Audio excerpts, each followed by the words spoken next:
Hello, everybody. Welcome to episode 114 of the Titanforge podcast. I'm Dratnos. This week's special guest is Xyronic. Hello, welcome. Hi, thanks for having me back. Thanks for coming on the show once more. Of course, our usual hosts include Trell and Tettles as well. Welcome. Hello there. Hello. Yo, what up? Okay, so Xyro, we have you on this week as you recently announced that you're going to switch from Race to World First competing to Race to World First gaming, or casting. From gaming to casting. The real Yes. gaming. The true game there. So we figured this would be a good time to bring you on the show to talk about it, because you, of course, have done basically everything in WoW PV, right? You've played in the MDI, you've casted the MDI, you've played in the Race to World First, you've casted, and will now cast much more of the Race to World First. So it should be a pretty interesting show on that front. Very excited to talk about those things. Before we get to that, there's, of course, a lot of stuff going on outside of that right now, such as obviously the situation at Blizzard. There's the whole Wall Street Journal article that came out, revelations about Bobby Kotick knowing more than he said he did, and a bunch of stuff there. We're not going to have that be a main topic of the show this week, but if you haven't heard about that, it's pretty messed up. A lot of people, including now Xbox and PlayStation, are putting pressure on Blizzard to change something. So I suspect we will see something change there soon, but I don't know. No way to be sure.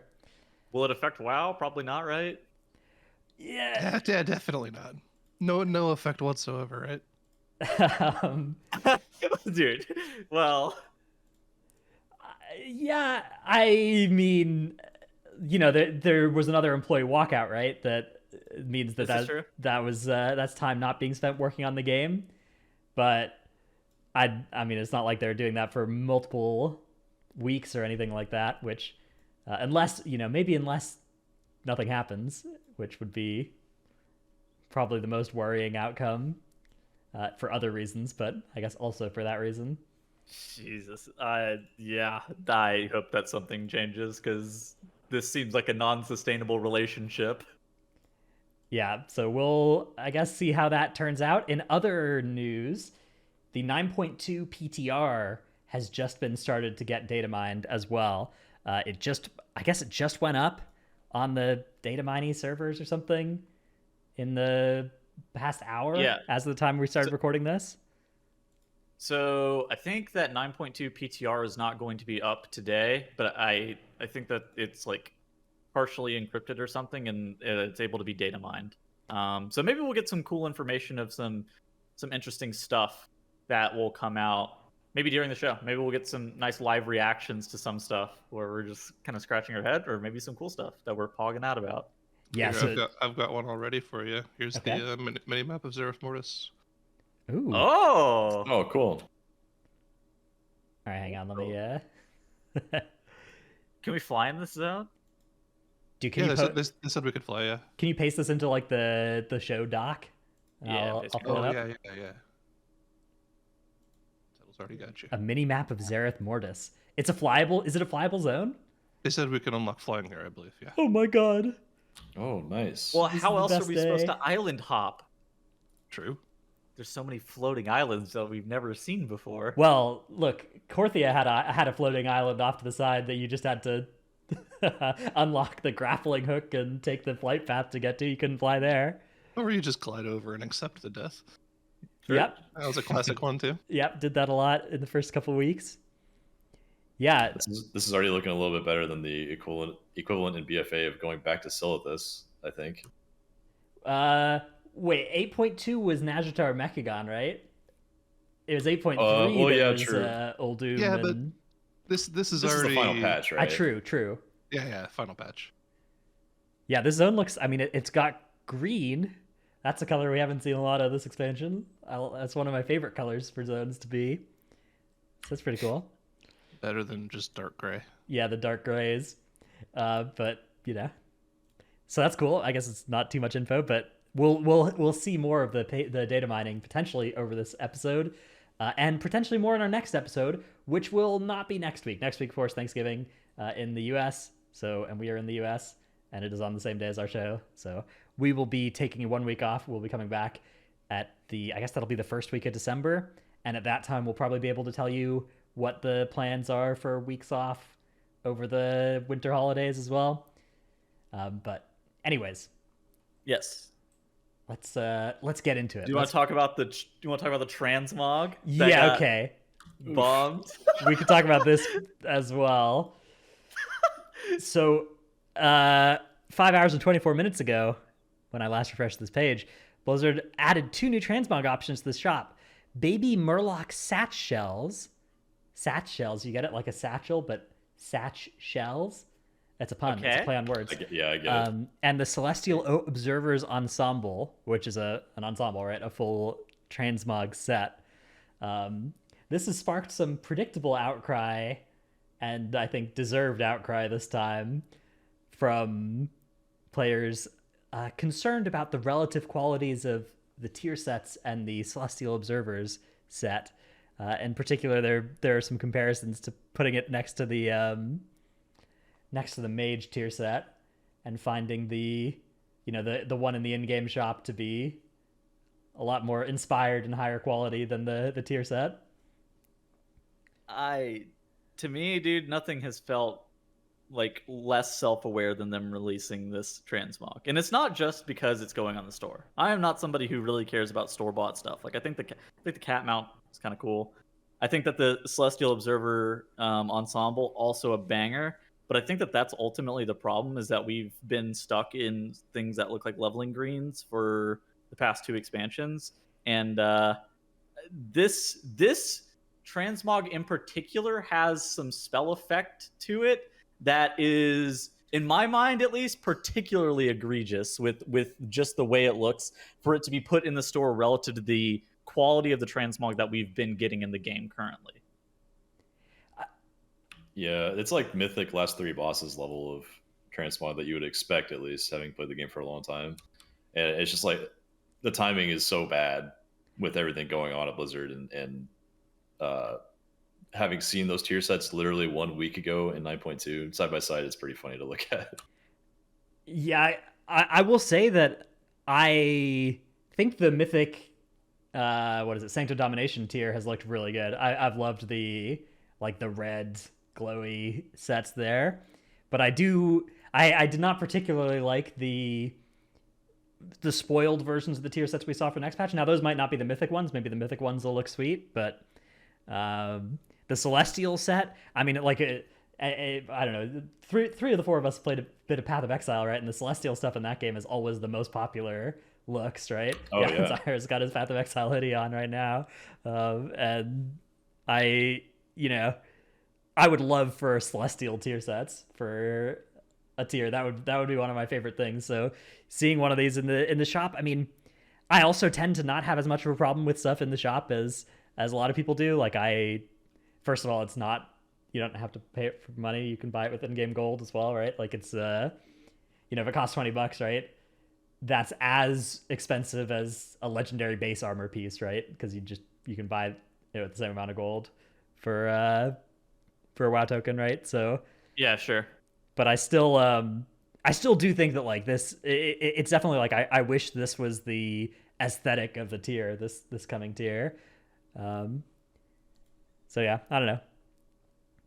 Yeah, and I mean, also to play devil's advocate against like the prevailing public sentiment with in-game shop stuff, it's like people get mad because they think development time is being put into this stuff, but usually this stuff has been made years in advance. It's just being released on a timetable. Obviously, the timing of this is like really shitty, and they probably should have considered delaying it a little bit, not just pressing the button that they had pre-planned to go live with it. But generally speaking, I don't care about store mount stuff, and I'll just buy it anyways, just because it makes people mad and it's funny for me. I feel like Blizzard needs some massive wins right now, and they keep just taking huge losses. I mean, it would have been super easy if they put either the cat mount or this transmog like in the 17th anniversary, and they just gave it away to players, and they're just like, all right, fucking take it, whatever. We don't need the money. Like, the mount that we have, it's just like a gray 2-polygon Dragonhawk it's like the Sylvanas mount, except 1/10 of the resolution and half as many different colors. Yeah. Yeah, and it's Yeah. like, dude, it could have been just as easy as to slam that transmog and the cat into the 17th anniversary and they just be like, all right, take it, just whatever. Because like, it's just one of those things that they've been taking so many losses just back to back to back with like their 9.2 like interview felt like it just kind of missed the mark with what the players wanted versus what the developers were giving, at least in just the video itself. And then I mean, it's just felt like a very long time of them missing the mark on a decent amount of stuff for what the players want versus what the developers and the creators of the game are giving. Well, I think you're right. I think it's always queued up. They have all these sets ready, and then they release it at times where they need the income for their quarterly earnings for their investors too. So like this is as well as being the worst possible public time to release it, it's also the best time for them because they need the capital right now because of how things have been going, which is very ironic if you think about it. But it's I don't know how I feel about it. Yeah, I guess my main thing is I think the Celestial set looks sweet, and I'd love to have that as a tier. I'd love to have a version of that for each class. That would be really, really good. So hopefully that's something that they do at some point. Those spell animations are egregiously not okay for it to be part of the store. Like if it was in game, I would be down. If it being the only transmog that looks like that and being behind the store is what I think is rubbing a lot of people the wrong way, including myself, because I didn't even care about like the pixie fairy transmog that came out right before Shadowlands got launched. You remember that with the wings and stuff? I was like, all right, this is kind of wild transmog, but this is fine. And this one with the spell effects is like, oof. I mean, have you seen the mount specials for the last 3 store mounts? I mean, they're all way better than anything else in the game. Yeah, it's kind of true. ridiculous. Right. Which, I mean, I don't mind the idea of cool stuff being in the store, but I think the disparity between those and then I would say the majority of the non-store transmogs and mounts having been a little bit weaker recently, like the default armor sets that you have as well, each expansion that get just reused 20 times. There was a post I saw that was showing the transmog of the sword Poxstorm, Longsword of Pestilence, which is like it has a cool effect. It's a thematic item. It's strong, and it has the same transmog just as all the other swords from all the dungeons, right? It's the same recolor of the same sword that they've used 50 times this expansion. And I do wish that there was more, a higher percentage of the awesome art went outside of the store. And I don't I think it would be good if it was just in the store and outside of the store as well. For the longest time, it felt like it was that way, where it was just like, all right, the stuff that's in the store is cool, but it doesn't feel like I'm actually losing any art that could have been in game. And now it's actually starting to get to the point where it's like the art that we're getting in game is like okay, maybe okay to bad, but the art that is outside of the game is just like, or the art that's in the store is just like so overwhelmingly good. And I think again, that's I mean, the issue. you can buy the store with in-game gold, and also I think there have been like the mythic plate from the current tier. I'm a big fan of. I wear it unmogged. I think it's very good. So I'm mixed on it. I do think this particular development was pretty on the nose, but obviously not the biggest thing that's going on. Xyro posted in group chat. I'm back. Oh, let's go. Welcome back. I'm the third boss. All right. Oh, wait. Oh, yeah. What is that third boss, man? This is Mr. GM tweet. Okay. All right. Let me pull it up. How do they bring what? How do they bring that back? Of all the bosses to bring back, that No, one? it makes Okay. the most sense because he poured it away at the end of the encounter. All right. So we'll cover the first one's bosses. The first boss is Solitary Guardian. The second boss is. I'm not gonna try. I'm Give it your best shot. the sausage. The sausage. The sausage. The fallen Oracle. Then third is Artificer Zymox again. Then the fourth is Prototype Pantheon. The fifth is Skolex the Insatiable Ravener. The sixth is Halondrus the Reclaimer. The seventh is Lyhuvim Principal Architect. The eighth is Anduin. And then 9, 10, 11, which don't open that first week, are Lords of Dread, Rygalon, maybe that's like Elegon, like something like that. And the 11th is sounds like an Zobal, ancient. which is that's the jailer. That's the jailer's name. With that Sam? Yeah. Jeez. Is he Yeah. bald? Well, he has a helmet on. Well, does he have hair under that helmet? I He's don't not as think he's so. not I as think bald he's- as Lip. I don't know. I think I think you're spot on with the Elegon Rygalon thing, because they in their video for the 9.2 thing, they mentioned taking some inspiration from the Elegon style encounters and stuff like that for some of their art with this patch in particular. And so I think that it would make sense if they ended up making a boss that is celestial, at least in that manner. Yeah. Jeez, I hope that boss is better than Stone Legion Generals and Kel'Thuzad. Please, This is one a low time, bar. one Very low time, bar. Incredibly low bar. one good penultimate boss this expansion. That is all I ask. I think they have 3 opportunities for a penultimate boss. That's true. Yeah, Anduin, Lords of Dread, and Rygalon or whatever. Or are you talking about just the fact there were 3 raids this expansion? Yeah. Okay. No, I was referring to the Anduin, Lords of Dread, Rygalon. I think that a lot of people, not a lot of people, I think that some people are expecting Anduin to potentially even be like, we may be getting like double end boss difficulty this tier. I personally think I saw this before with King Rosticon, and I know how Rosticon turned out. So Yeah, there's just no way to my know. expectations are tempered. Yeah, it's a toss up. It's gonna be an interesting raid though. It's cool to see all the bosses laid out now. I'm kind of surprised that Anduin isn't the penultimate boss. I think that's what most people expected. Yeah. The way they're Doesn't make structuring it though, where he's like gatekeeping those last 3. I'm interested to see what the item levels are as well, to see if the last 3 have higher item levels, the last 4 have higher item levels, or if it's like last 2 again. Ooh, my money's on 4 because of Anduin. Yeah, give Anduin but Anduin's available week 1, and the 3 after him are not. Yo, Kyvax posted a blue post. Hold on, look at this. There's some set Okay. bonuses. This is a bank. This Uh, is the blue post that we're looking for. Okay, gearing in Eternity's Ooh, End. let's go. Players will harness the power of the first ones by collecting a variety of new gear.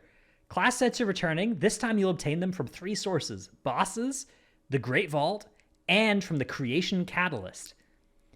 In Eternity's End, you'll discover a new rune carving power that lets you harness the effects of your Covenant rune carving power in conjunction with an existing one to slay your foes or heal your allies. So it can do 2 different things. Wow, cool. Progenitor armor sets. Okay, here we go. Here are some examples. Beast Mastery Hunter 2 set. Your kill command crit is increased for each stack of Frenzy your pet has. 4 set. Kill command crits increase the damage and cooldown reduction of your next Cobra shot. Interesting. That's pure single target, right? I don't think that affects AoE at all. You stop kill commanding after, at least in last expansion, you stopped kill commanding after. It was quite a lot of targets, right? Before you stopped pressing that button.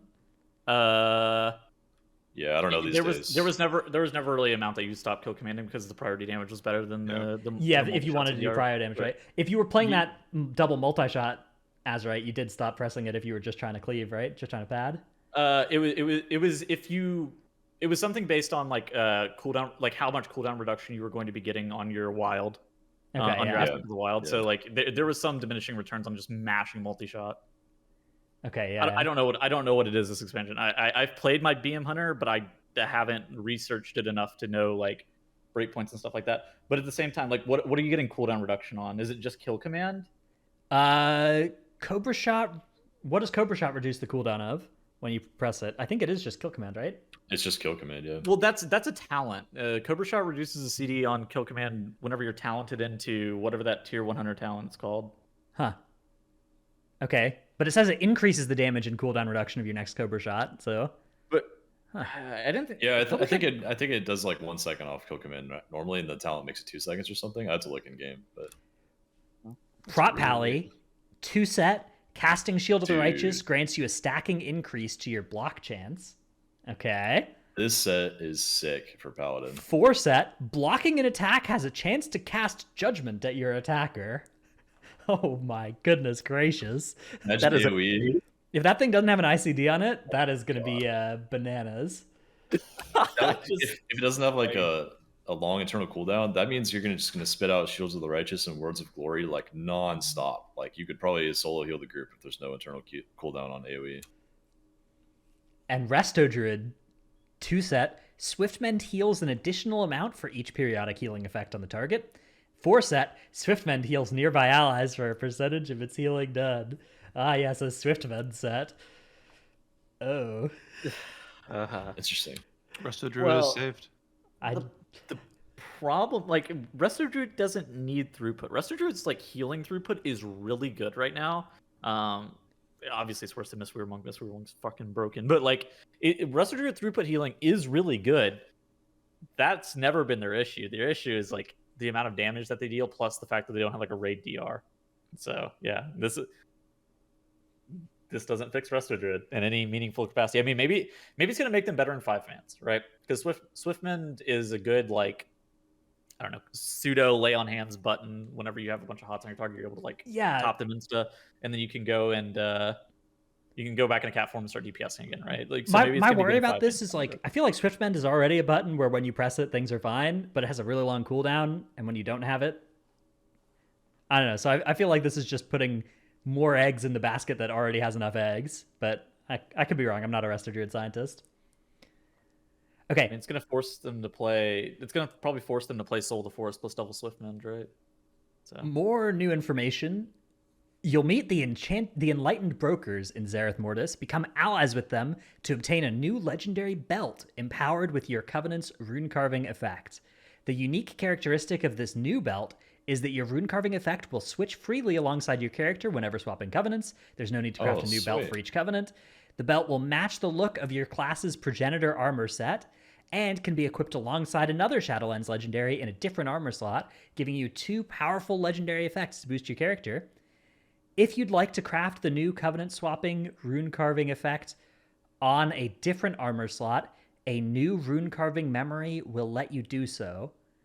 In order to equip 2 legendary items, one must be either the belt or another armor slot imbued with the new rune carving memory. So it starts as a belt, but you can actually make it just a different armor slot as well.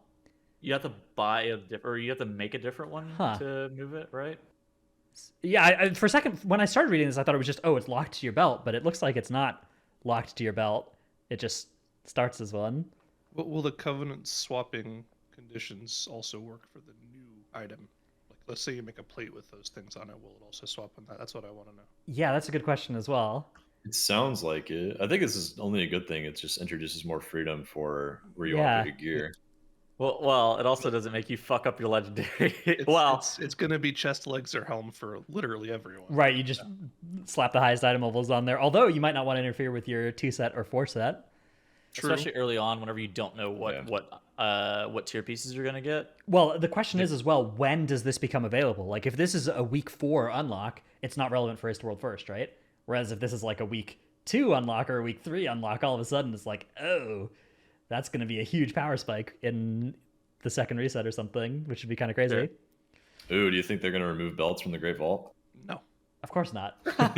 one of the great joys of the Great Vault system is all the dead slots that they've added after 9.0. All legendaries can now be upgraded with Cosmic Flux, a new currency inspired by lessons learned from Echoes of Nyalotha in BFA. Cosmic Flux will be rewarded from a variety of activities in Shadowlands Season 3, such as defeating raid bosses, PvP, Mythic Plus, Torghast, and World Quests. Love that. Love to see that, yeah. A solution that's not halfway through a patch. It is, yeah, coming out. It's to be fair, it's more than halfway through the expansion, but at least it's at the start of a patch. As opposed to halfway through the last patch of the of the end of the expansion, yes, because we got it with Wakening Essence, and then we got it with Echoes, and I'm glad that we're getting it early this time. This is good. I think that how they worded this too is also a good way of wording this, being like, oh yeah, building off of what we learned with Echoes. This is what we're doing. Once players fully uncover the secrets of the first ones, the Creation Catalyst will become available. This will help anyone who's having bad luck on a particular armor slot, or help alts quickly catch up later in the patch. Oh my god. The Creation Catalyst will use Cosmic Flux in combination with an appropriate non-set armor piece to create a progenitor armor piece in that slot of the same item level. The armor you transform can be obtained from PvP, Mythic Plus, or other new Eternity's End content. For example, the Great Vault gives you a 265 non-set chest piece. Once the Catalyst is unlocked and you have enough Flux, this can be used to make a 265 progenitor armor piece that activates the set bonus. Poggers. That's awesome. I like it. That is phenomenal. This is all really news. good information. Yeah. I think it's. I think that this is the stuff that they need to be releasing, right? This is the information that needed to be in a blue post before it was like before the PTR hits. I mean, it's good. Yeah, it's okay. good stuff. I dispute that this needed to be like that we needed to know this before now, but I'm glad we know it now. Yeah. I don't think we needed to know it before now. I think it is just like one of those things. Okay, so like we talked about like at the very beginning of the show how the transmog felt like it was very not self-aware. This is a very good post because this feels like this is what the community kind of needs for like getting ready for 9.2. This is This is also kind of building hype for it, right? You're giving tier set previews and stuff like that. I think it's pretty good. I'm very excited to see them take a swing at making a system designed to preempt the problems that usually get fixed 4 months into X.3 patches. Yeah, me too. So very, very hyped to see that. Okay, well, we'll probably have some more data mining coming in over the next rest of the show, but let's take this brief respite and there being new info to talk about besides a new cheetah travel form for druids available as you the can Incubus? see. Yeah. Oh, and there's the new, the Incubus model. Let me see if I can pull that up. Banger, by the way. Okay, yeah, and there's there's the Incubus model for you can have this or a Succubus, I guess, for warlocks. Pretty cool. That thing is absurd. Xyro, please weigh in on the Incubus as the warlock of the show. I never used that pet anyways. Like, whatever. It's cool, I guess. They in order for people to use that pet again, they need to give it its knockback back. They changed its active ability from the knockback to the slow, the single target channeled slow. If it was the knockback, I'd love to use it again. It's really good for like Sanguine and stuff. But the way I'm it trying is to now, I think. just never use it. There was like some weird use for that pet in Legion. I think you could like send it in stealth or something, super far and pull something, right? You'd pull Curator's Room with it. That's what it was. Yeah. You would pull the Curator Room with it because you could. I think you can stealth it, right, Xyro? Yeah. You could stealth it and you could just tag the boss and it would pull everything. Everything would social. So we also have a new model for Sylvanas Windrunner. It's basically confirmed here that she is the elf in the kind of tattered clothing in the background of the Anduin fight that we saw in the trailer now. So she's, I guess, been disarmed and is now helping us out. Will be following us around in the raid, but of course not being allowed to carry weapons and stuff. Wait, why isn't she allowed to carry weapons? Because we literally just had to fight her. Because she committed genocide. She was a bad guy until recently.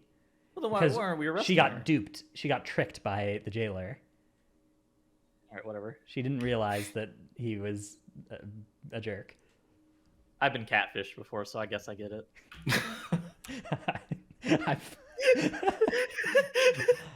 not sure that holds up. If you think about it really hard, it may. And on that note, let's take a look at something that is not 9.2 related for a bit, something Xyronic related instead, which of course is your decision to not world first raid anymore and do it from the casting position instead. So how did you come to make this choice, and how long have you been doing world first raiding up till now? When was Siege of Orgrimmar? I actually don't remember. I want to say been 2013. Way too long. So something like 8 or 9 years I've 2011? been doing this now. Yeah, I mean, I've like you said at the beginning of the show, I've pretty much done everything, and at some point, you have to think about longevity and whether or not something's sustainable over a long period of time. And casting is definitely something that can be that, and raiding might be with more investment in the future, but you can always go back to raiding, right?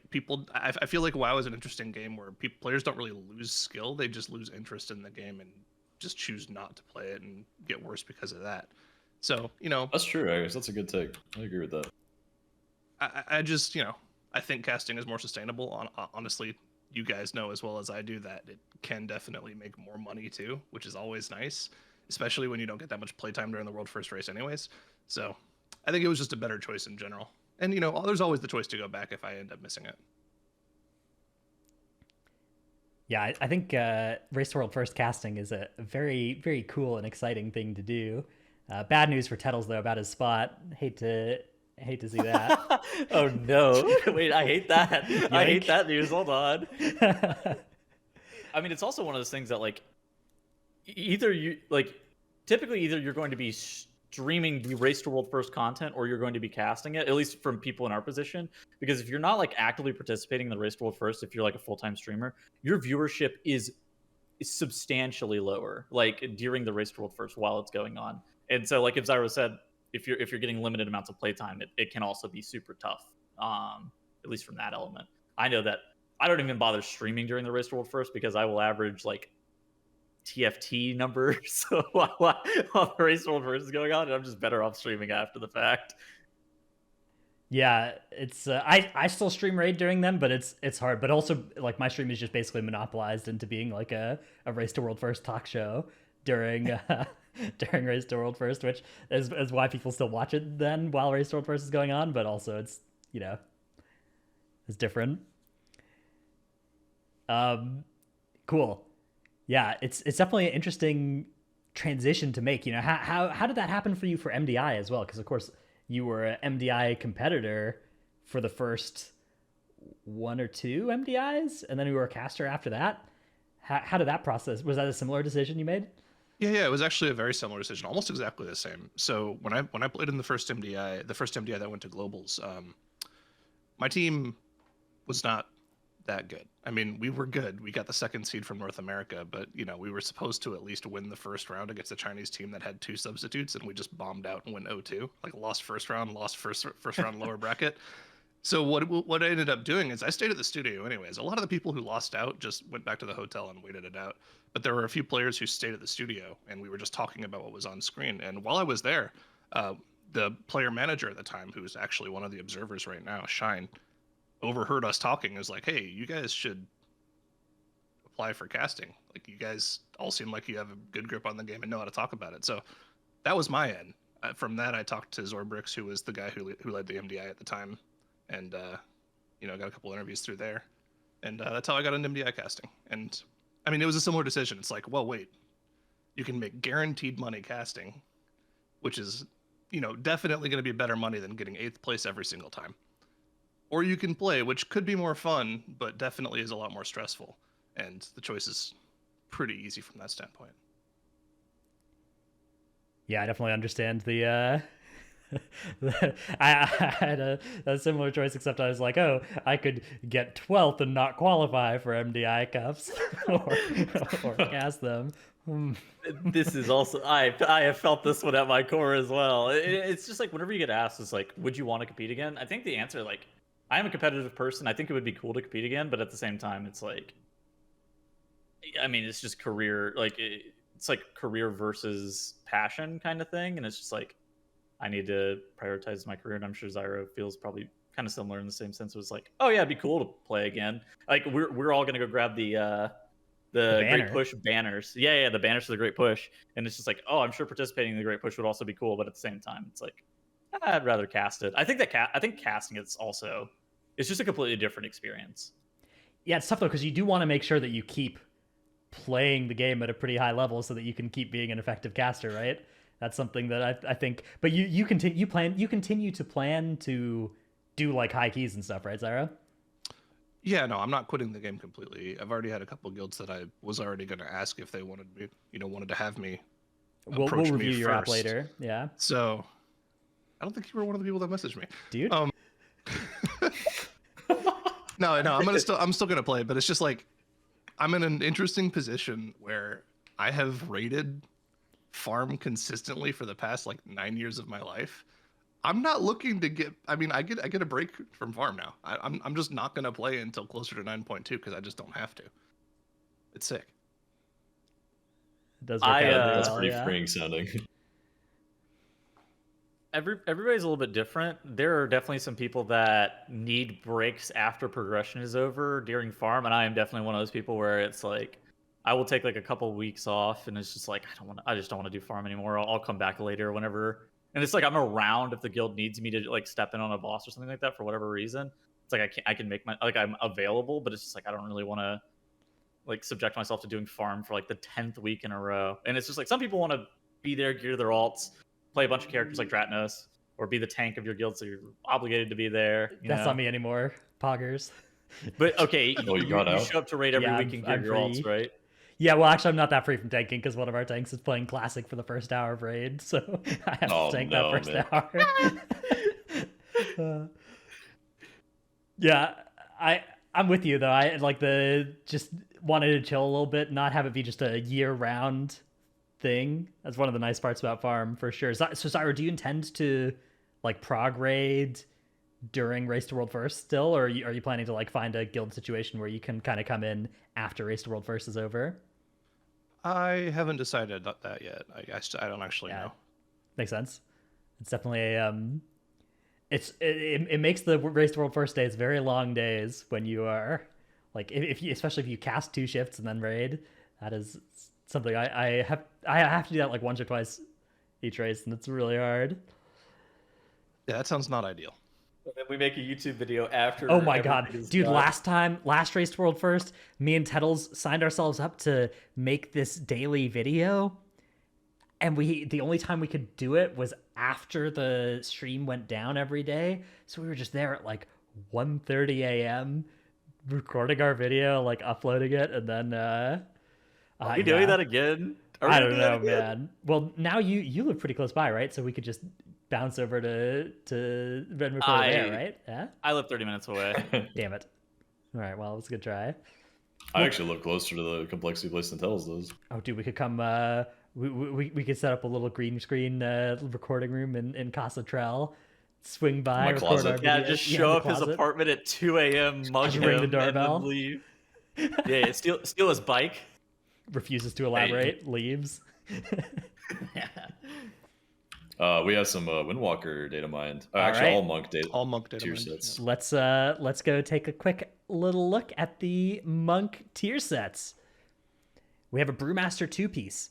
Targets ignited by Breath of Fire deal an additional 4% less damage to you.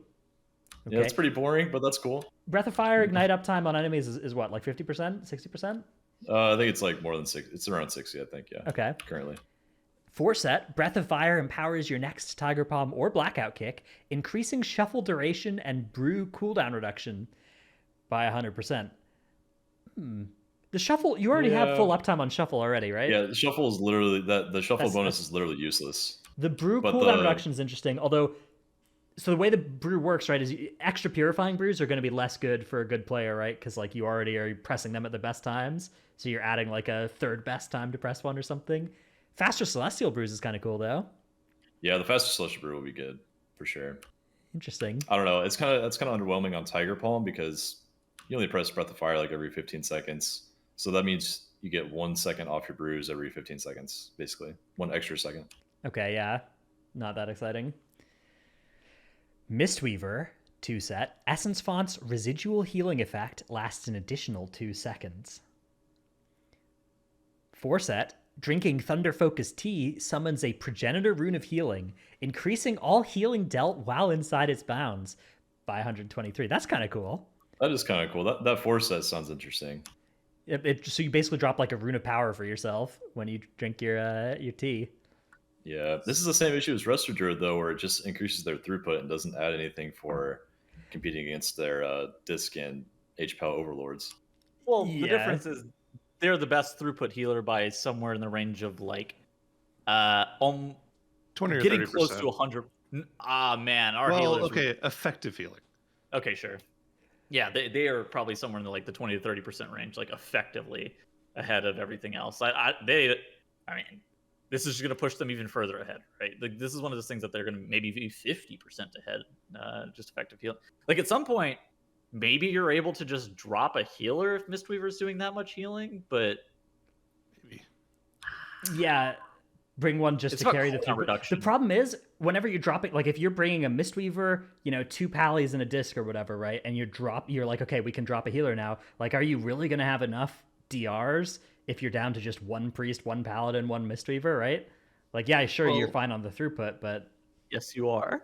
So the question at that point would be whether or not Mistweaver plus DPS is better than just running 2 Holy Paladins. Right, exactly. And then bringing your monk debuff from either the tank or the Windwalker position. And I mean, Windwalker has always been consistently bad on single target, right? Because Sure. yeah, the 2 Holy Paladin Yeah. is probably still going to be really strong as an option versus Yeah. the Mistweaver plus X. so the question Well, is like, how good is Brew gonna be relative to the other? Like, are you gonna want the prop Pallies and stuff again, Death Knights, those kind of things, or is there a nice little Brew slot available? Windwalker. Yeah, I mean, unless Yeah. it changed major things, I think it'll be a lot like last year as far as tanks go. Yeah, which was pretty diverse, right? Like there were guilds that played Death Knight, Paladin, Brew, all of those saw play, and then Warriors, Druids, and not very many Demon Hunters on the top end, but the other ones saw some play. Yeah, I mean, as far as I've seen so far, Paladin. So we've only seen Paladin and Monk tier sets for tanks. Paladin legendaries as well also synergize way better for damage than Monk legendaries do for having 2 on. And the Paladin tier set looks much tankier than the Monk Yeah, tier set. So dude, like, you get to play Holy Shield as well, and then just block spells and judge enemies based off that. yeah, Oh my that's god! looking real good for Paladin. Windwalker 2 set increased Fist of Fury damage by 40%. Fist of Fury actually one of the weakest abilities in the That's so Windwalker sad. kit is the silly part. Like Fist of Fury was held up in Legion and in BFA at different times from like Azurite traits, legendary effects, Yeah. those sorts of things. But this expansion, it's a global that you cancel midway through a lot of times in the rotation. Yeah, they're gonna have to buff Fist of Fury. Even wearing the 6% increase from a conduit and that tier set, I don't even know if that's enough to like completely change your playstyle. Wait, you're not pressing it at all? You Well, you cancel press it most of the time. Yeah, you press it and then cancel it in a lot of spots in the rotation. Last time I played Windwalker, which was last patch, and Kyrian, not Necro, so I don't know how Necro does it. Okay. You like it's so bad that you literally want to get it on CD before your Bone Dust Brew usually, so that you don't have to press it during your cooldowns. Right, because you need it to be on CD to be allowed to press Whirling Dragon Punch. Otherwise, How bad is an ability if it's going to get buffed by essentially 50% and still not be worth pressing and holding down? Dude, yeah, I don't know. that 4-piece though looks real good. Yeah, That's, so the 4-piece. After 10 offensive abilities, your next 3 offensive abilities deal an additional 22% dam. That's where I'll be planning my Chi-Ji procs, right? Yeah. I'll plan to just have 3 Chi-Ji procs after my 10 non-Chi-Ji procs and just... dude, Spinning Windwalker crane damage kick, is spinning crane kick, spinning crane kick. Yes, of go. course. Let's go. yeah. You're gonna want to have a proc and then press spinning crane kick, dragon punch, spinning crane kick, and if you get a proc on that second one, you're gonna do the most damage ever. And if people are still playing Necrolord, that'll still have a chance to double its damage with Bone Dust Brew. So that's just a shitload of damage. I fucking hate Windwalker mods. Holy. Yeah, that does sound pretty fun. All right, let's do tip of the week real quick while we've got this brief respite in data mining. So my tip of the week is the WoW token price. This is relevant for if you're interested in buying something like the Celestial whatever. It can be a good idea to get an idea of what the WoW token price is doing. And if you want to buy it for gold, stock up and convert your gold to Battle.net balance when the WoW token price is low. So there's a site called wowtokenprices.com where you can find a graph of what the token price has done. And this is how much gold the token costs in different regions. And you can just make it your region only if you want. The US is the bottom one here. And basically the more gold it costs per token, that's when you don't want to buy with your gold. That usually lines up with something like Call of Duty coming out in the launcher, Diablo 2 Resurrected. Any game that can be bought with Battle.net balance, that's a bad time to buy tokens. A good time to buy tokens then is when there's been a couple months and there hasn't been anything cool coming up on the store, or there hasn't been a game coming up on the Battle.net launcher, that's when you want to convert your gold into Battle.net balance, so that then when there is something, that's when you can buy. And the converse is true if you're trying to turn your US dollars into gold, is do it at the same time that COD goes on the launcher for the year. So, Dranos, have you heard about NFTs? Yeah, maybe next year you can do an NFT tip. This is sort of similar to NFTs, except you actually get something useful for your money. So it's it's a similar effect. Although, and much like NFTs, you're never getting your dollars back out of the system. I love NFTs. I just go to where other people buy them and right-click them and save them. Yeah, that's. Then make them my profile picture on Twitter. You're not legally allowed to do that. Okay, they're going to come after you. Who are they? The NFT police. Okay, it's not allowed. They have a copyright. Trell, what is your tip of the week? Oh man, it's hard to follow up that banger of a tip. But Thank you. I know it's difficult. That's just difficult whenever you're doing a podcast with me. Those are the sorts of situations you expect to get into. Thank you so much for that. Okay, so if you're fighting the boss Gorechop in Theater of Pain, you can reduce the damage on the group that he does by a lot if you have CCs in the group. So if you have a monk, you can paralyze one of the ads every other wave, and they'll just automatically die over time because they take damage over time naturally.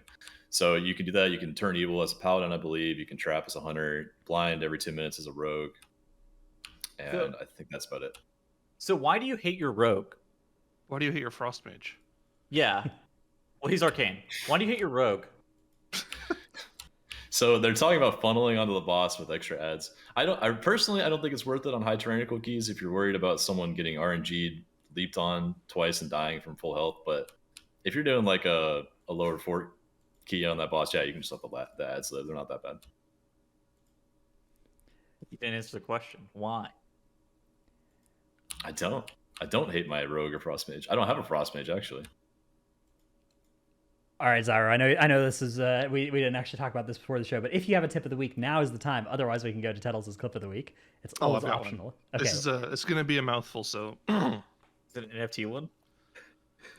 did you know that the critically acclaimed MMORPG Final Fantasy XIV has a free trial and includes the entirety of A Realm Reborn and the award-winning Heavensward expansion up to level 60 with no restrictions on playtime? Sign up and enjoy it, Eorzea, today. Thank you, dude. Have you heard one of my guildies got a dono to do that in the uwu voice, so changing all of the R's to W's. It was something. Did you get paid to say that? No, I just like the copy pasta. I hear they're paying streamers to play that game. They probably don't need to. That's how crazy it is right now. Yeah, their expansion's coming out soon, right? Yep, 2 weeks. Pretty exciting. That's good shit. It's a good time, dude. It's a good time for games. There's the Darkest Dungeon 2 came out recently. PoE's in a bit of a banger league. There's TFT. The new set's out. Tettles, how's the new TFT set? That's been fun. I've been enjoying it. I'm stuck in between Masters 130 points and Masters 0 LP. Unforge. I'll figure it out later. I think I'm gonna compete in some TFT tournaments. It's gonna be fucking cool. Oh my god, that is cool. All right, let's take a look at your clip of the week, which also comes from Trell Stream and also comes from Gorechop. So what are we looking at? So on Gorechop, if you're playing if you get chained next to the wall and you get dragged all the way into the corner, you will clip straight through the world. So Mr. Brewmaster Monk, do not roll that direction. Instead, eat the chain that's in the middle of the room, of course, because otherwise you will get sent to the Shadow Realm. Yeah, before that clip, I didn't realize that there were literally holes in the ground and on all 4 corners of that boss room. So if you ever get chained, they'll force you into the hole and then you'll fall. But yeah, I could have just eaten the chain there and lived with Aegis up. But that was so tragic. Because then you can't even get res because you're in a different boss room. Yeah. This is just as bad as the Pokemon Stadium glitch in Super Smash Bros. Melee. Dude, speaking of Super Smash Bros. Melee, apparently they just got a actual esports circuit after 15 years or whatever. Nintendo no longer hates them? Yeah, it's like Nintendo somehow is stopped being Nintendo about it. Dude, for as much shit as Blizzard gets, at least they're not Nintendo. Yeah, Nintendo. I don't know enough about Melee to know too much. I've talked to some of the GG Melee people though, and so I know like an hour's conversation worth, right, of like Melee stuff, and that the scene there was under attack from the company that created the game, but is now, I guess, maybe vibing out as of today. So kind of cool. That's good. Glad to hear that. All right. Let's see. Datamine check. See if there's any new stuff coming in from the mines. There's a new mount. The Mawrat mounts. MLM check. These are didn't we already have? I guess we had slightly different mounts from the Maw. But there are some big Mawrats available next batch. The rats were a little bit different looking than yeah, they were not like they were like metal things. I don't know. Anyways, that's what's happening there. Oh, Troll turning off his camera, immediately ruining the box position. My scene, dude. How could this happen to me? I made my mistakes. Oh. He says he's going to the bathroom. He said I'll be back. Okay. All right. We'll just roll with it. Oh, legendary. So boring. Just what we needed. Okay. Let's talk a little bit about casting, because now that Charles gone, that's what all three of us do. So I have a question from Sane Tweet here, who asks, can you all tell a story or two about how you became casters, what qualifications you need, how to get into the position, and what you really have to do to prep and during the cast? Better understanding for people who would like to do it or something similar. Xyro, of course, you already told us about how you got your in from from the player manager overhearing you comment or talking about the game in progress at the MDI place.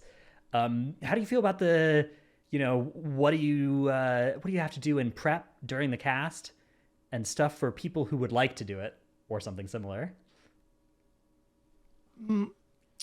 The prep is just kind of having a good foundation of knowledge about the game so that you can accurately talk about what's going on the screen, specifically when you're talking about WoW casting, or just any casting in general, actually. Having a good foundation of knowledge is just the main thing. Then if you want to go deeper into storylines for the people that you're casting for, knowing the players, having good interactions with the players is and good relationships with them is also really useful too. So that's kind of where most of my foundation of casting comes from. Yeah, I would say that there's often, like, of the MDI teams, there's often like 3 or 4 of them that have just like good friends of yours that you talk to frequently on them, and that's obviously a huge way to get the scoop on what's going on with the teams, how they're feeling, and what their plans are, which adds a lot of value to the broadcast. For people who want to get into casting, I don't know. So all three of us, right? Tettles, you and I also had different ways that we got into casting, right? I mean, compared to Xyro's, how did you get started with like MDI casting? Well, I got started with MDI casting through Race for World First casting. So I think Same. that our paths were very similar, where we were content creators first, right? I was doing like Wowhead stuff, and I was making YouTube videos, and I was streaming fairly regularly. Was not nearly as popular as yours was whenever you started getting picked up for Race for World First casting, but I was like very early whenever the Race for World First was just starting and they needed more casters and stuff like that. And I got recommended by Sours, who used to cast the MDI, because him and I mean, we weren't like super close. We kind of knew each other. But I got vouched for and was like, oh yeah, this guy would probably be like a pretty decent caster. And then so like I started casting one of the Method Race for World First in London, and I did it. I did a pretty good job for not knowing what I was doing. And like with that, with Race for World First casting and MDI casting, for MDI casting, you have to have, like Xyro said, like a really strong foundation of knowledge going into it. And I had already participated in an MDI previously, and so like after they saw me casting with the Race for World First, one of the producers, his name is Sean Buell, saw me doing the Race for World First casting. He was like, we should get this guy on. I know that he did the MDI. We should get him on for a couple weekends and try to see how he goes. What do you say? I was in the room when that happened, or I was in the Discord when that happened. And you let this happen? I let it. Unforgivable. You have to understand, I didn't know who or what Tettles was at the time. Okay. I didn't know what I was dealing with, but I forget who you were casting with, and I don't want to throw anybody under the bus, but I remember something happened. I think it was the Elvine news broke. and the person you were casting with just like That was not it. that was not it. No, that was That it. was- No, it was it. That I was somebody there. else. It was not the Elvi news. It was No, specifically what happened was somebody completely shut down casting, and you had to solo cast for like 8 hours. And you That had to was like not fill me. for 8 hours. I did have to fill for 8 hours, but it was not with the Elvine stuff. Oh, that okay. It was before that. Then that was someone else. It was somebody else, and I do know I know exactly what you're referring to. That also happened to somebody else. That also was not happened. me though. Okay, well, you did have to I had- solo fill for a long time, and that was what it was. TLDR, I got paired with somebody who was not very good at casting, and I'm not going to name names here, but I got paired with somebody who was not great at casting, and I had to fill Race to World first time for like a 4 or 5 hour block with them. That is so long. Yeah. Yeah, could have got a lot worse, I guess. Yeah, it's interesting the different textures of the different things we cast, right? So like Race to World First, MDI, and Great Push, all I would say Great Push kind of is like halfway between the two, right? Where like in Race to World First, you're sort of just vibing, like you give context to what's going on screen, you talk about it a little bit, but that's maybe like 20% of what you're talking about, and then 80% of the time is mostly just like trying to keep things interesting. Whereas MDI, maybe once the game has started in MDI, it's like 80% actually talking about what's happening on screen, 20% or more in a really scuffed run or something is, you know, joking around and stuff. And then TGP maybe 50-50, something like that. I would agree with that. Yeah, it's very different skill sets, is what I would say. Like MDI is your very typical style of casting, where if you watch any other esports events, such as like a CS:GO major, such as a League of Legends, like just LCS or whatever, right? It's very similar, where it's like a lot of play-by-play. There's a little bit of color to add context on top of that, but it's just like play-by-play plus color casting with that kind of stuff. Where Race to World First, you are there just to fill time and entertain, and you're talking about WoW most of the time. There's most of your time you will be talking about WoW, whether it's state of the game related, whether it's like, oh, here are storylines that we're talking about, that kind of thing. But it's like you said, it's a lot more podcasty. But I think that like the biggest thing that I would say for preparation is just like, it's just playing the game. I know I do a lot of prep for like Race to World First, but that's just like prep that I would do looking at the bosses anyways for my raid. It's just like a lot of playing the game and being experienced with the game. But I think that like if you're looking for advice for how to get in, the biggest way to get advice for how to get in is just become an influencer, I guess, and like start streaming, networking, start releasing a bunch of YouTube videos, make compelling content that people want to give you these ins for these kind of events. Yeah, I mean there are okay. Go ahead, Joel. Oh, sorry. I heard. I'm not a caster myself. That's not my thing. But I did hear this one time, and it stuck with me. And I see this a lot in casters. And someone said, if you can cast a ping pong game, you can cast anything. And like someone who can talk for 4 or 5 hours solo and carry a casting segment like that is someone who can cast for sure. And that's like just being able to speak for a long period of time and entertain an audience is a big thing for casters, I feel. Yeah, I think that there are some good starting points as well. There are like the Keystone Builders tournaments, the Keystone Masters community tournaments, those sorts of things. You know, on the PvP side, there's stuff run by, I'm forgetting some of the names now, but there are some community tournaments there, and there are a lot of them that like actively look for people that aren't professional casters but want to get into casting. And they're looking to fill up and give those people a shot at it. So looking at those, I think, is a good place to go. I would say don't, I think Tuttle's advice of like stream for a little bit, get comfortable talking for a long period of time. Do make YouTube videos of yourself commentating over your own POVs. I think that's also that can be good. Yeah, I've done that a couple times. Jack has a highlight reel unlisted on YouTube now. I commented on it, help and support my friend. I put a supportive comment below it, but I think a lot of people do that, right? Like you have like a little video of you commentating for 5 or 10 minutes or whatever that you send around. I actually have the video that I sent in on my I've YouTube seen those as well. Yeah, I'll link it in the chat. Yeah, I've seen the Xyro casting reel back from Legion, right? This is the very beginning of BFA. It's like an Ataldazar, Okay. wasn't it? Yeah. Taldazar. It was an Ataldazar. Yeah, I have. I made one of those. I have a Hearthstone game I commentated over like 5 years ago, unlisted on YouTube somewhere. That never really panned out, but I casted a local Hearthstone tournament actually. Really? Like 5 or 8 years ago or something. Oh, that's cool. Yeah. I didn't know that. I think it's a lot of work. I do think that there is a lot of room for additional casters in the WoW space, though, specifically for Race to World First. I think for MDI, like, there's not a lot of MDI caster spots just in general. But with the Race to World First, there's a lot of events. Like, there's the BDGG event, there's the Method event. Pieces may put on an event where they're looking for some more casters. I know they put on an event last time as well.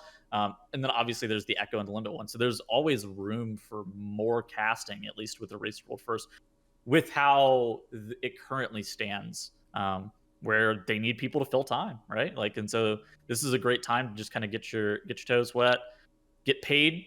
Like, make sure that you are asking for like reasonable caster rates for like intro level casters if you're getting approached for some of these positions. But at the same time, like, there is opportunities if you are putting yourself in a position to be able to be asked to participate in one of these opportunities. Yeah, and depending on, every Race to World First, each of the guilds kind of decides what they want their offering to look like, and so it changes a great deal from one race to the next. But often there are several that are looking for and take on first-time casters. So definitely, we worked with Cams. Yeah, Cams, who was a Limit Raider turned caster for last Race to World First, and it was phenomenal at it. Actually, I remember, dude, the night that Limit was working on Sylvanas and had it at like 46%, and they just bring out this big tub with hopiums sharpied on it, and all the casters like go have some hopium, and Cam's just like takes it and he goes. He's like, I've never done this before. It was the funniest thing I ever had heard on that broadcast. So dude, then after the reclear, how the caster rotations work is it's actually based on the raiders. Like, the first block ends whenever they break for lunch, and the second block ends whenever they break for dinner. And after they did the reclear on the Tuesday reset, they broke for dinner so they would get Dratos and I off the desk so they could, quote, save Cam's career. Have him gas the world second. Yeah. Yep. That was a good one. And then they just rolled up and one-shot it. Yeah, it was a good time. I hope he gets cast again. I really liked working with him. Yeah. Anyways, I'm sure you will. I don't think any guild has said even what is happening next Race to World First. I don't think any guild really will be able to until we know what the times are. We still don't know anything about when the patch is coming out. The only thing I know is that there will probably be a Race to World First, most likely. Yeah, I think there's a good chance there will be a Race to World First. It is too profitable of an endeavor to not do in my mind. It's weird because it's like the profits in there. It's sometimes hard to tell. Like it feels like sometimes guilds will run it and then not realize like, oh, we actually didn't find a way for this to be profitable, and then they'll just like not run it the next year. I don't know. It's profitable for some guilds. Yeah, there's a lot of different ways to like structure it as well, with like sponsors and ads, and a lot is just so dependent on all those different factors. So yeah, exactly. Anyways, enough rambling about that for now. Let's do the Patreon thanks, and then let's do Q&A. And if any new data mining comes out before we get finished with the show, we'll cover it as well. But otherwise, that'll be us for the week.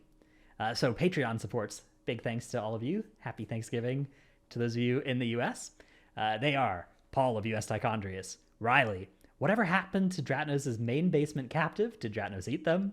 Ja, Dratnos' Dino Pillow, Chromed, Trekkie, Never Nude, Chewy, the enigmatic, elusive Zereth Mortis, New Utopia to Shadowlands, aka Deesna. Oh, never mind.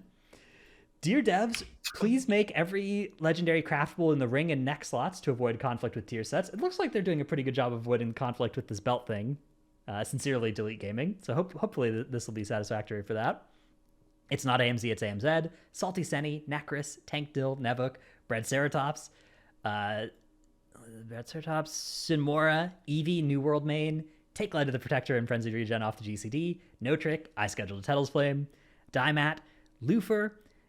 If you don't have Bubble Wand macroed into your abilities, are you even a gamer? Nyx, Mind Goblin, Gallic, Brusif, Dratnos Abyss, Sagadon D's, M Sanity, Xena, Rogue is now good enough for Prog, still bad enough to be sat for SLG, bless up. Red Color, youtube.com/workbringer, Walking Atlas, Ahar forever screaming back and forth. Kayoze's mythic team is trash cans and not trash cans. Alphabet Soup, Druid Friends of Evolved Gaming, number 1 Simsky for Trelsky, Lulari. After Lurka participates in the Great Push, it should be renamed the Great Butt Pull. Dude, I love the Lurka art. Yeah, dude, poor Lurka.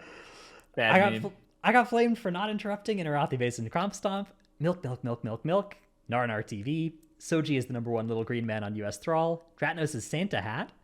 Sifei, Pone, Dual Wield Blood DK Wen, and Sunback of Argent Dawn EU.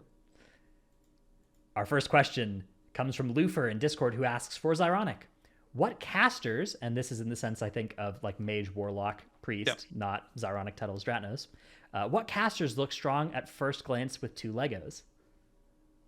So the 2 that I'm looking at right now that I think are going to be strong, just based off of legendary value, well, obviously there's Boomkin, but I don't think anyone was expecting a different answer than that. Gotta go. Just Boomkins aren't people. Okay. But real answers for classes that aren't going to get nerfed into the ground next patch. I think Warlock is looking pretty strong. Decaying Soul Satchel is going to be incredibly good, in addition to whatever other things that you're running as a Night Fae. And then also, I think Ellie Shaman actually looks like a pretty good caster too. The Night Fae legendary is actually like really good for single target damage. So those are 2 that I'm looking at. Obviously, we'll have to see with set bonuses that come out, but we just also saw the Warlock set bonus come out too. Let's take a look at that. Let's take a look at that, yeah. And I think there are going to be some good things for Affliction multi-targeting. I think the single target is still going to be a little bit lacking behind. It might just be competitive. It's not going to be brokenly OP like it was in Castle Nathria with these bonuses, but I think it'll be pretty good. Yeah, but AF was already the best like AoE, like one of the best sustained AoE specs in the game, and now they're getting Decaying Soul Satchel by default, and they can also run Writhe plus Soul Satchel on like AoE to single target conversion situations, right? So this looks pretty good for Affliction, right? This looks good for Affliction, but then you need to go look at the Destruction set bonus and realize that Affliction AoE isn't going to matter a single bit when Destruction has that available to it. Okay, so let's read these out for our audio-only listeners. Destro set bonuses. We don't know which is the 2 set and which is the 4 set, but casting Rain of Fire or Chaos Bolt has a 20% chance to make the next cast of the other free. And the second is when Rain of Fire or Chaos Bolt is freely cast, you summon an Infernal for 8 seconds. What the fuck is that? What is That's that? insane. That is so synergistic with the Destro, like Wilfred's playstyle. Like, could you imagine Wilfred's Soul Satchel and M+ with this thing? That is a huge bananas combo. Xyro, I was a little bit worried though about like Warlock single target, given that Satchel is like it's pretty weak on pure single target, right? Surprisingly, not as weak as you would assume. It's like maybe like 5 or 6%. It's really only behind Malefic Wrath and Demonic Synergy. Okay, well, I had a video that came out yesterday that was quite wrong then. Not to worry. But I mean, Affliction legendaries are pretty weak to begin with on pure single target, so it's not too surprising that it's like actually competitive in the sense that it's not like, you know, complete trolling to have it on like some legendaries for Affliction Warlock. Yeah. It's just Warlock legendaries Warlock legendaries as a whole are just worse than most other specs. Let's take a look at these demo tier sets. Your Hand of Gul'dan has a 5% chance per soul shard to summon a Malicious Imp. When slain, Malicious Imp grants a soul shard and will either deal fire damage to all nearby enemies of your implosion or deal it to your current target. So if you implode it, it will do an AoE explosion. And otherwise it will just, when it expires, I guess, it will just explode on your primary target. Huh. Yeah. The other one is actually really interesting. Yeah. I mean, interesting in the sense that it's strong, not that it's actually like really interesting. Call Just- Dreadstalkers has a 100% chance to summon an additional Dreadstalker. Doesn't it just summon 2 by default? So now it'll summon Yeah. 3. Just 50% more 50% more Dreadstalker damn. damage. It's also an extra demon, which means your tyrant is that much more powerful. So Oh, Oh. pretty But nice. it doesn't give you additional chance for procs, right? On your No, bolt. You'll get, you'll get, wait, is you'll, there get that you'll get talent? an extra demon bolt proc. Yeah. Yeah. When Okay. your Dreadstalker Oh, die, you'll you get get a an demon okay. bolt. Yep. Okay. So you Very get the- cool. but it's still the exact same chance to get the proc, right? No, So- whenever your Dreadstalkers die, you get a demon bolt proc. Oh, It's I just- thought it's just how it was works. like a 50% chance whenever the Dreadstalkers. Okay, never mind. I misunderstood how Um, Dreadstalkers work. What do you think about like the Necrolord demo with now that the Necrolord legendary is getting baked in for single target? Eh? Eh? Well, there's one problem. See, when you're a Necrolord, that means you're not Night Fae. So Okay. you don't have a But- blink.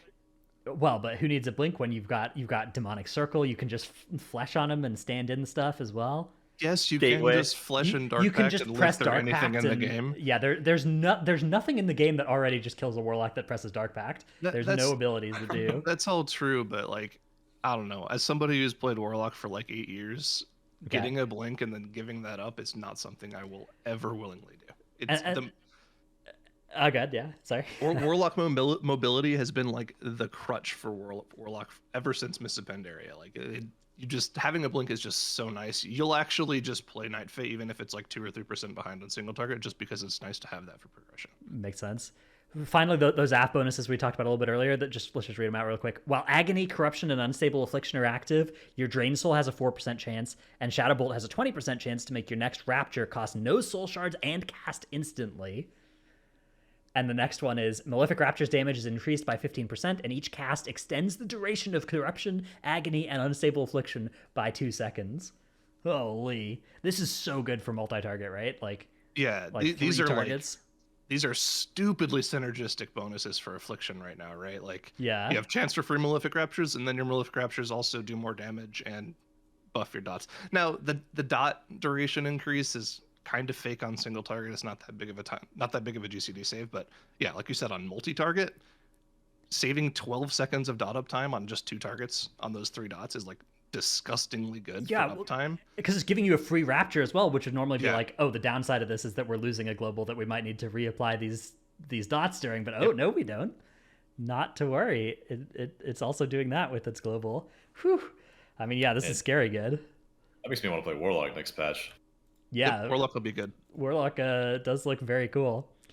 Now we don't have a nice write-up for this one that I just found about Fire Mage yet. There's no Wowhead post, but the Fire Mage one in very weird text form is while combustion is active, you burn for a certain percentage of your max health. We don't know what that percentage is. Oh, But- my. Oh no! But the cooldown reduction of Fucking your Fire Fire Mage. Blast and Phoenix Flames is reduced by that same percentage.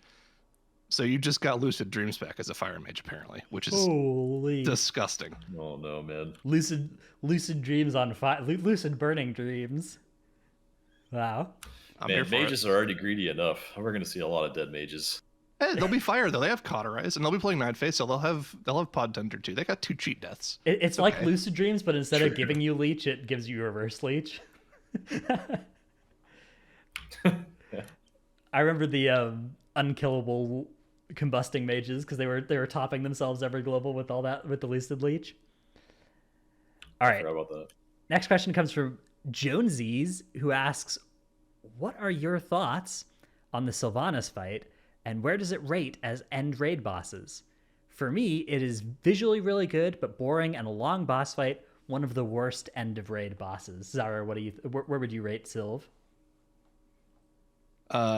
It's about as mid of an end boss fight as you could possibly get. Like I'd rate it a 6 or a 7. I mean, now it would be like an 8 or a 9 if they just didn't have the second phase in the fight whatsoever and made the DPS check the same, with just phase 3.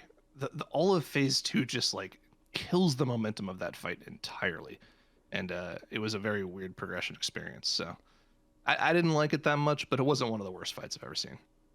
Yeah, I would have had Sylv as like if it had launched in Mythic with the same phase 2 as Heroic had, the 6-minute phase 2, Sylv would be like a 2 for me. Thankfully, it's a lot better on Mythic. It's still I think probably you're right. It would be better if it just didn't exist. But I think Phase 3 is strong enough that I have Sylve as a pretty good M boss. Like 7 out of 10, 7.5, something like that.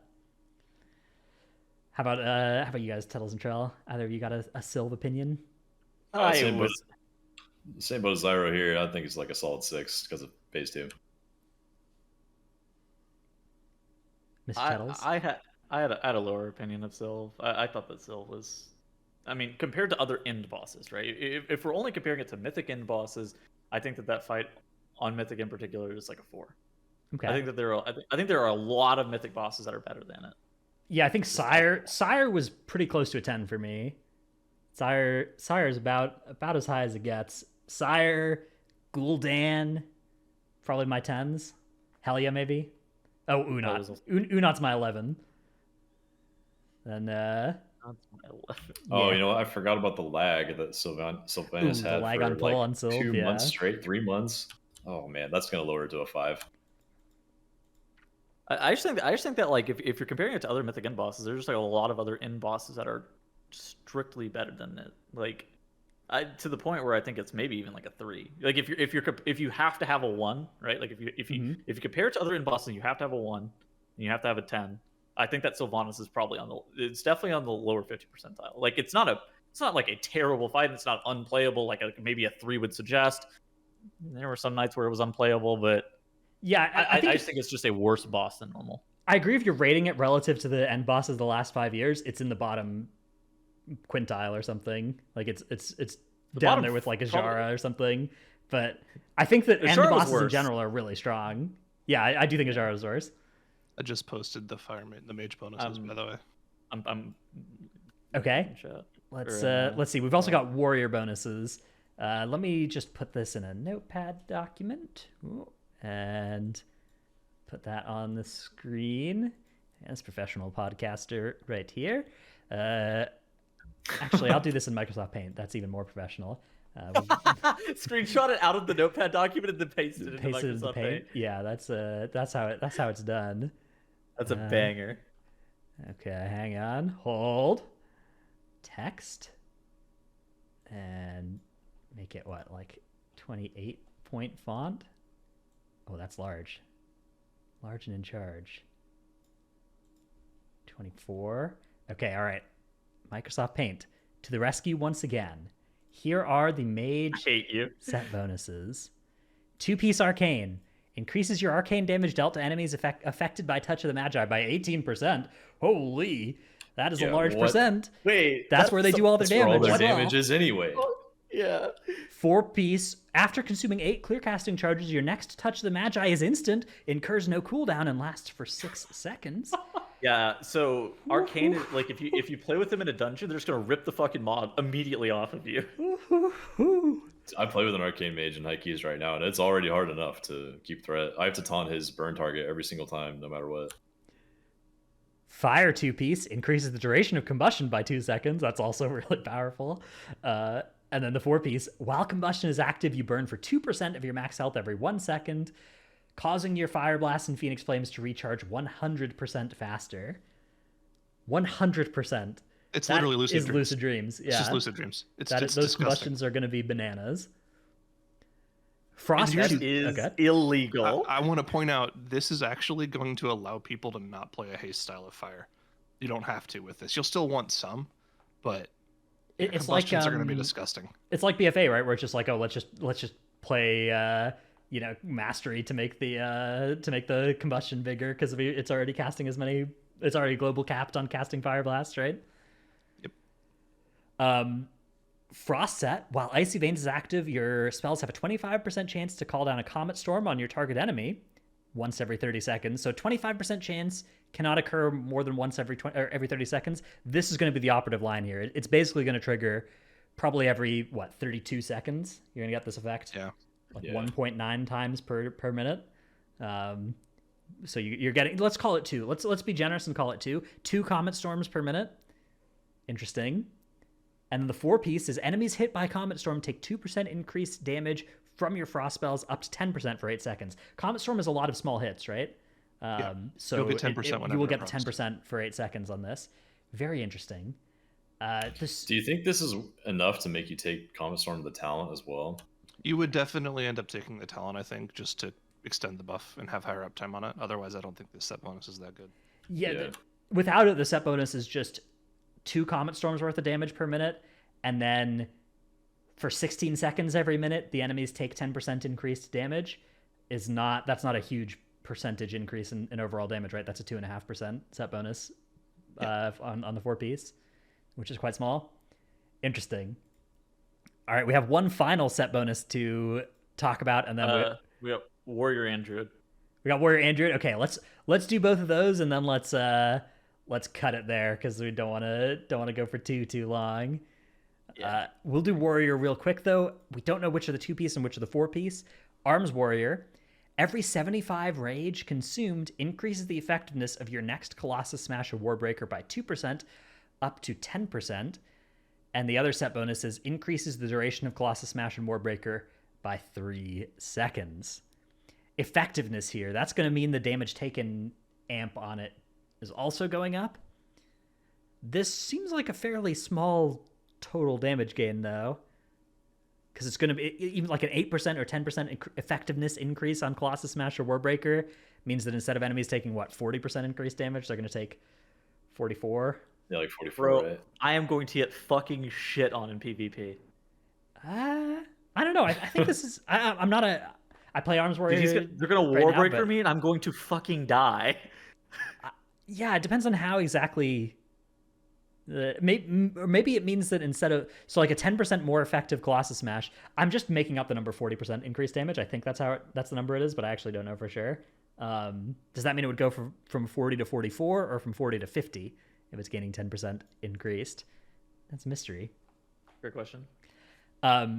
Let's take a look at the Fury ones. Raging Blow, 20% chance to grant Recklessness for 4 seconds. Oh, that's cool. Raging Blow deals 15% increased damage and gains an additional charge. Okay, all right. This is a huge amount of Recklessness uptime. Yeah. And then Prot Warrior. Consuming 30 Rage grants a stack of Outburst. Upon reaching 8 stacks of Outburst, your next Shield Slam or Thunderclap are 200% more effective, and your next Ignore Pain, is 50% more effective. Interesting. So that is going to make Season 2 BFA Pro Warrior back during Avatar. Well, it's every 30 Rage you get a stack, and then every 8 stacks. So every time you spend 240 Rage, right? Every 240 Rage, every 2.5 Rage bars, you will get a triple damage Thunderclap, a triple damage Shield Slam, or a 50% more effective Ignore Pain. It seems like a lot of Rage, though. That's like, how many times do you cycle through a Rage bar per minute? Okay, that is a lot of Rage. Like 240 is a lot, especially. Warrior generates a lot right now with all their different talents that run. You play the Last Stand Rage, and the Ravager, but I still think that you probably would only gain this once or maybe twice per avatar. Not sure. The second one. The second set bonus is Avatar increases your damage dealt by an additional 10%, decreases damage taken by 10%, instantly grants 8 stacks of Outburst. Okay, all right. So I think the 8 stacks during Avatar is going to be insane. That's going to be a lot of damage for followers. Depending on how this works, so say you have 4 stacks and you press Avatar, do you go up to 12 and then spend back down to 4, or do you go up to 8 and are the 4 wasted? I wonder. Yeah, that'll be interesting. Definitely an exciting step. I mean, 10% DR on Avatar is sweet too. Okay, finally we have a Druid set bonus. We can take a look at the balance ones here. 2-piece, entering Lunar Eclipse creates a Fury of a Loon at 25% effectiveness that follows your current target for 8 seconds. Tettles, that's some astral power and stuff, right? Yeah, you get 40 AP for it. It's I think it locks you into playing Pulsar. So people were talking about the Sinful Hysteria, plus like Dreambinder Legendary Synergy, but I'm pretty sure that locks you into playing Pulsar because you want as many of those Fury of Balloons as possible, and entering like the free Celestial from Pulsar gets you to Lunar Eclipse, so you'll get a free Fury. I mean, it's cool set. It's cool set. I've never seen something like that, but I feel like that's like kind of a trend for this. I feel like that's a trend for a lot of these set bonuses where it's like you do a thing and then you get like a free cooldown. It's like the Frost Mage one with the Comet Storm. Yeah. Very similar. They've done that with a lot. I like those sorts of tier sets though. They feel impactful. Cool, yeah. This 4-set for balance, while in an eclipse, which is also your whole CA, right? The cost of Star Surge and Starfall is reduced by 20%. So that's just like a zillion more Star Surges in your Moonkin ramp. Perma? Yeah, you're not casting your out whole CA, dude. You're always in an eclipse. You never spend outside of an eclipse. Okay, yeah, that is crazy. That's really interesting. The I like Guardian these set bonuses. The Guardian Druid ones are fucking broken. Okay, casting Barkskin causes you to berserk for 4 seconds. Barkskin cooldown can already go to Barkskin cooldown can already go to like 30 seconds if you build for it. Although building all for it is not something you necessarily would want to do. Well, berserk is also Incarn, right? Yeah, it'll be Incarn presumably. Yeah. Yeah, which with their legendary, that's disgusting. That's so good for on pull for Guardian Druid, which is their biggest weakness. So that'll be really fun to play. Yeah, because you get to do every pull of a M+ dungeon. You can just go in with Bark and cast 4 Thrashes on pull. Love that. Mm-hmm. Wow, Berserk. On mid-tier keys, you use Barkskin maybe once a pull. On super high keys, you probably use Barkskin twice a pull if you have the lowest CD with all the combination of stuff that you run. That'll be so big. While Berserked is the 4-set, you radiate cosmic damage to nearby enemies and heal yourself every second. And the numbers here are about half of your attack power. That's going to be a lot of extra, especially if this is uncapped, just not split damage. That's going to be a lot of extra AoE damage, and it's a lot of healing as well. Poggers. Yeah, Guardian. That one's a little weird. Honestly, like that 4-piece doesn't really help Guardian that much because during Berserk or Incarn, you're already immortal anyway. Yeah, it's just going to make you do. It's just a big damage increase for that, right? Yeah. Yeah. All right, Feral 2-set. Each combo point spent reduces the cooldown of Berserk or Incarn by 0.5 seconds. That's a sizable amount of CDR. It is the worst cooldown of the game by far. It is such a dog shit CD, man. When Berserk ends, you lacerate all nearby enemies, dealing 700% of attack power bleed damage over 10 seconds. That's kind of cool. Okay, I wonder if that will be... That's maybe not that bad. I wonder if that's going to be possible to amp up with Tiger's Fury and stuff as well. Probably, right? If that happens... and if it will have the Berserk damage increase as well. Because Feral has all the snapshotting effects on their bleeds still. Yeah. And then, of course, the rest of ones we already knew about, the Swiftman's ones. Wow. This is very exciting. I am very excited by these set bonuses. This is they so far from the ones we've seen, there have been a couple that seem kind of weak, but this is the kind of set bonus I was hoping to see. I was worried that we were going to see like Conduit level excitement, but this is much more exciting. Here, there's one final one we should take a look at too before the end. This one's actually really relevant. It's the Holy Paladin set bonuses. I put them in the Discord. Oh no. Okay, Holy Paladin. Oh, and Shaman ones are out too. Tellus, can you paste the Holy Paladin ones into the doc here? Holy Paladins. Let's take a quick little look here. All right. Sure. Oh, bring out our friend Microsoft Paint. Hold. All right, here are the Holy Paladin ones. Just press the text button. 2-piece. Casting Word of Glory causes your next Light of Dawn to heal for 50% more and cast twice. What? Cannot occur more than once for 30 seconds. Okay. 4-piece. The thing is that's controllable though. It's not a proc, right? Like you'll know when this is coming, and you'll know if your WOG is going to set you up to do a triple healing Light of Dawn, right? It's 50% more and cast twice. So 150 times 2. So that's just revival, right? I mean, that's something. 4-piece, each target hit by Light of Dawn has an 100% chance to reduce the remaining cooldown of Avenging Wrath by 2 seconds, and you're hitting all the targets twice when you cast this free Light of Dawn. Holy. 1 minute wings, 1 minute wings, 1 minute wings. You probably are getting, you're probably getting wings down to well, probably like a 130. Down to a nice number. That's crazy. Wings. I'm surprised they didn't even just directly mention Ashen Hallow in that too. Ashen Hallow, of the player base, Ashen Hallow is like the strongest Covenant ability that is still not like majority used. Like most Holy Paladins, by the numbers, are still Kyrians. 70% of people are Fey for balance. 70 or 80%. Okay, yeah. So I think Venthyr Moonkin and Venthyr Holy Paladin are the two like these things are broken and high-end players use them a bunch, but they're like awkward and hard and unwieldy and not very forgiving compared to the other options. So it's definitely an interesting dynamic for those Covenants. Yeah, that seems like a strong set bonus for the old Paladins. There's also Shaman set bonuses data mined, but I feel like we've been going for a while here. I gotta bounce and make dinner. All right, Yeah, let's call it here. But there are Shaman ones up too for those watching live, of course. For those watching tomorrow, Demon Hunter's also up. Oh my god, Demon Hunter is just Gamba. It's literally just Gamba. It's funny. That is so exciting. I'm gonna look at all these, maybe make a video looking at them now. So that's what I'm gonna go do. Thanks everybody for watching. We'll be back in 2 weeks' time. Thanks Xyro again for coming on our show. Good luck with all of your future endeavors and casting Race to World first and stuff. Of course, Xyronic can be found on Twitch and stuff. Twitter's limit Xyronic, right? And Twitch is Xyronic. He's the verified one on Twitter. Yeah, I'm the one with the check mark. The check mark Xyro. All right. Bye, everybody. Bye.